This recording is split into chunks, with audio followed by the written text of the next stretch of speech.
It's April 15th. It's Jackie Robinson Day. That's right, it's still Jackie Robinson Day. I can't think of a better time to remember my hero, and he's the hero of many of you out there, than this time that we're in, this pandemic. I can't think of a better way to commemorate everything that he was about than to announce the partnership between Tolco and Figs. If you know, Figs is one of the companies that's the designer and manufacturer of modern medical apparel. And Tolco is basically my friend Thomas Toll, who through the company Legendary produced 42. Tolco and Figs is donating 4.2 million, 4.2 for 42 in protective medical equipment in honor of Jackie Robinson Day.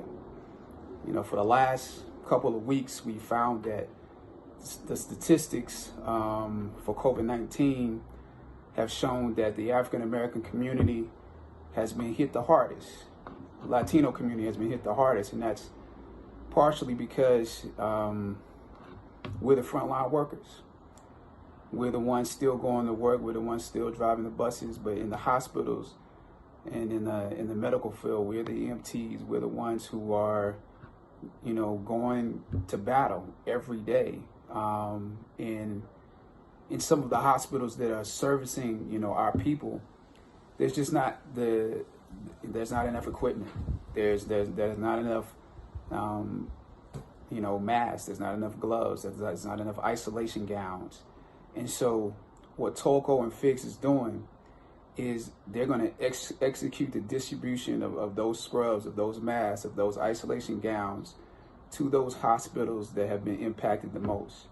And that's what we need. That's the leadership we need. So I applaud Thomas Toll. You know, he filled in the gap when we were doing 42. You know, there were people that didn't believe in it.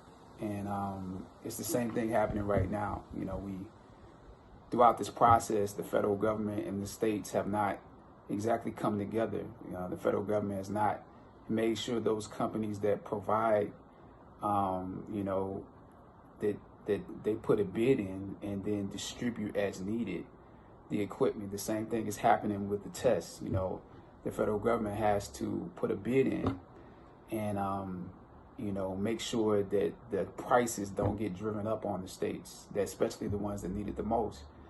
And then that can be distributed properly. So we need leadership like this in order to fill in the gap. So there are others of you out there who can work in similar ways until the states and the federal government get it together. But we can't wait. We can't allow people to die in that process and them working it out. So Jackie Robinson Day is still alive. We're still in second base. We're still in third base. We're still in home. And so let's celebrate him today. And those hospitals and those medical organizations that are doing the work. We can't just say, you know, we appreciate them. Let's get them what they need in Chicago, in Michigan, you know, in the various places that they need it. So happy Jackie Robinson Day. Happy hashtag Operation 42. That's what this is. Operation 42. 4.2 million. Thomas Toll, you the man.